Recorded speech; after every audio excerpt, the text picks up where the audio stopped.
कहाँ गई? अगवा करके उसे बिठाया, जहाँ भी बिठाया है। इन लोगों ने किया अगवा। इन लोगों में कौन कौन है? ये मेरा भाई, भाभी, परवीन, सरवर, असद अली। वालदा मेरी उस टाइम घर थी। ठीक है, एक आपका भाई है, एक आपकी भाभी है, और बाकी वो लोग जिनके साथ ज़ैनब काम पे जाती थी। आपका कहना ये है कि इन लोगों ने जी, इन लोगों ने अगवा किए, जिधर भी किए इन लोगों ने किए। चाहे उसे बेच दिया है, चाहे उसे मार दिया, जो भी किया इन्होंने किया। 4 महीने हो गए असी ते जड़ा ना किथे नहीं, जिथे मैं बज ते जलील होया खड़ोता ते कोई साडी जड़ा ना कोई भी नहीं सुन रहा। घर के बाहर कैमरास लगे हुए हैं।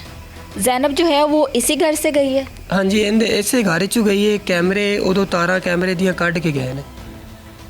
जिस दिन ज़ैनब घर से गई है उस दिन घर में कौन कौन मौजूद था? वालदा मेरी घर सी। आपकी वालदा घर थी, और जिन लोगों का आप नाम ले रहे हैं वो लोग भी इधर थे? भाई मेरे भाभी, हाँ जी, वो भी इधर से लेकर काम ते गया सी सारे असी। जिस दिन ज़ैनब गई है सिर्फ मेरी वालदा ही कली घर सी, बाकी असी सारे काम ते चले जाते सी।